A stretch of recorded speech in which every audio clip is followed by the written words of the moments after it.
Final shape is finally here, and this video is not going to contain any story spoilers from the campaign, but I just wanted to share a few weird, interesting things that I noticed and discovered during my play on the first day that you might not otherwise be aware of, but might come in handy for you to know. The first tip is ranking up Rahul, which you can do by opening engrams with him. Now, you might think that the best thing to do is to just open the exotic engrams here, because it's an exotic engram, it'll give you lots of rank, right? So let's see what happens when we do that. And 150 rank points. But I come over here and I choose the option that lets me focus a specific item that costs 60,000 glimmer and 2 ascendant shards. Now see how many rank points I get. 500, more than 3 times as much as just opening a random one. So if you've got the materials, definitely worth focusing your exotic engrams at Rahul to fill up that rank bar much quicker. The new Prismatic subclass has the Facet of Courage. Your arc, solar and void abilities deal increased damage to targets afflicted with darkness debuff. So let's find out how much that is. So this is without the Facet of Courage on. 811196.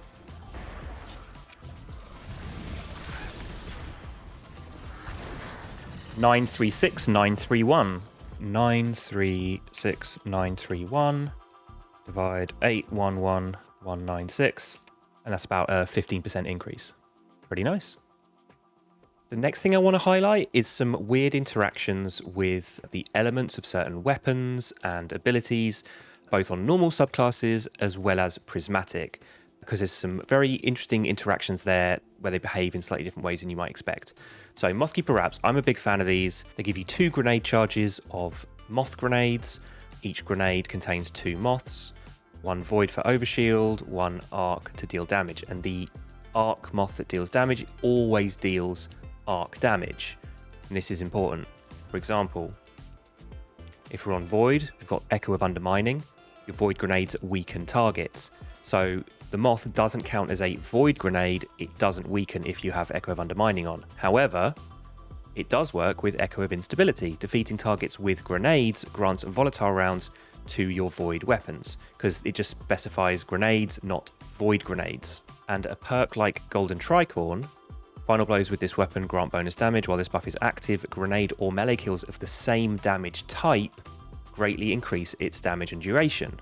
So this is a void SMG, so you would think it needs to be void damage, grenade or melee, follow-up kill to proc Golden Tricorn ×2, and the moths are arc, so we'll be out of luck, right? Well, no. 1 kill, Tricorn ×1. The moth gets the second kill and it procs Tricorn ×2. And as you can see at the bottom left, the symbol of the moth grenade is void. So even though the moth does arc damage, the game kind of ignores the actual element of the damage type being arc. And because we're on a void subclass, it just thinks, oh well, you've used your grenade, it must be void. Here, have Golden Tricorn ×2, which is weird. It shouldn't really work like that, but I'm very glad that it does. But where things get interesting is on Prismatic. So now you can see that the symbol for the moths is arc. Because Prismatic is modular, you mix and match all different elements for your super, for your grenade, for your melee, even for your class ability. It recognizes that the moths are arc. So now we've still got this void SMG with Golden Tricorn, but now the Prismatic subclass recognizes the moths as arc. Will this proc Tricorn ×2?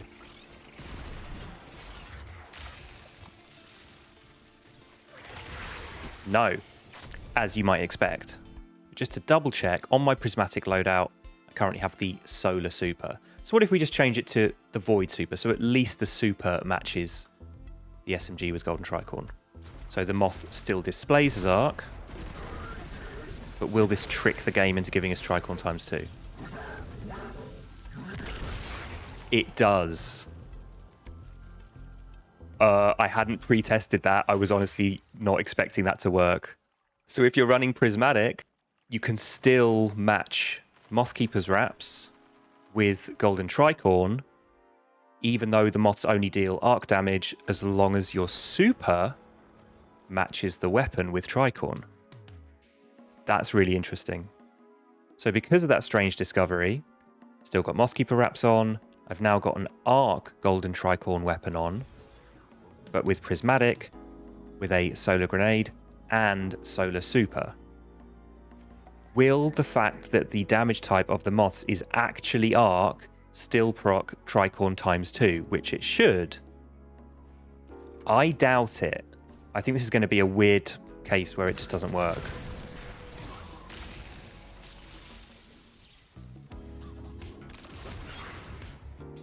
Yeah, it didn't. It didn't proc it. So whether on a traditional subclass or a prismatic subclass, you need to match the super element to the golden tricorn weapon element. It's not actually to do with grenade or melee or any of that. It's always just the super. So because of all this, a weapon such as this with a combination of permeability and golden tricorn is going to be really strong and really flexible. Because permeability, you use your class ability to change the weapon's damage type to match your equipped super. And as we've learned, although Golden Tricorn says that it needs a grenade or melee kill of the same damage type, it actually bases it off the equipped super as well. So these two will just always work together no matter what on a standard traditional subclass or prismatic, no matter what mix and match of elements you've got between your super, your grenade, and your melee. Now I'm going to show you Tessellation. So we don't have the Mothkeepers on anymore. And Tessellation says this weapon adapts its damage type to match your equipped grenade. Now we're on a normal subclass on stasis, and as you can see, Tessellation is now a stasis damage type. But Prismatic can obviously mix and match. We're already on a stasis grenade. If we change it to, say, solar grenade, now you can see that it's changed to solar on Prismatic because it always matches the equipped grenade. But as I showed earlier, Mothkeeper wraps show up in Prismatic as an arc grenade. We still have solar grenade selected here, but now we've got the Mothkeeper wraps on. But now Tessellation shows as arc. And to show that Tessellation doesn't just behave like that on Prismatic, here I'm on normal stasis subclass without the Mothkeepers. Tessellation is showing a stasis as you'd expect on the Mothkeepers, and now it's changed to arc. So it also does this on normal subclasses, not just on Prismatic. And beyond being just a curiosity to demonstrate the weird ways in which the game reads and processes and adapts elements based on different exotics and perks, Tessellation pairs really well with Mothkeeper wraps anyway, because Mothkeeper wraps give you 2 grenade charges by default. And Tessellation's special reload assumes your grenade for a much more powerful blast. So if you have Mothkeepers on, then you can get 2 of those in quick succession. And similarly, Tessellation also pairs really well with Prismatic because of Transcendence. When charged, when you activate it, your Prismatic grenade charges really fast. So you can use it to charge Tessellation. And look at how fast that's charging. You get a second charge really quickly, and that's without any other effects you might have, like Demolitionist or Aspects or Fragments that increase your grenade recharge as well. So as a bonus on this loadout, we also have Fatebringer with Osmosis. When you use your grenade ability, Osmosis changes the weapon's damage type to match the grenade until you stow it. So let's find out what that does. We're on Prismatic, we have a solar grenade currently equipped, but with Mothkeepers, Prismatic tends to detect the grenade as arc. I have Fatebringer out, and I use my grenade. It becomes arc. And just to prove that was the Mothkeepers doing that, taking the Mothkeepers off now. That Fatebringer again is now showing the solar grenade.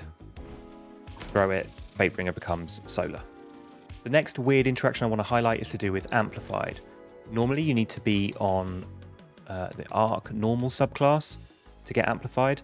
And as you can see in the tooltip there, rapidly defeating targets with arc damage makes you amplified. I've got the arc subclass equipped, and I've got Trespasser. And now I'm amplified just from getting arc multi-kills. But one of the prismatic aspects you can unlock for Hunter is Ascension. So obviously, if you use your air move with this aspect equipped, then you'll get amplified, and so will your teammates. But just having this equipped also allows you to get amplified from arc weapon multi-kills, just like if you had the full arc subclass equipped on a normal subclass. And there we go, I'm amplified. And that's it for a few little tips that I noticed on day 1 of the final shape. I'm going to try and get another video like this out tomorrow after playing a lot more on day 2.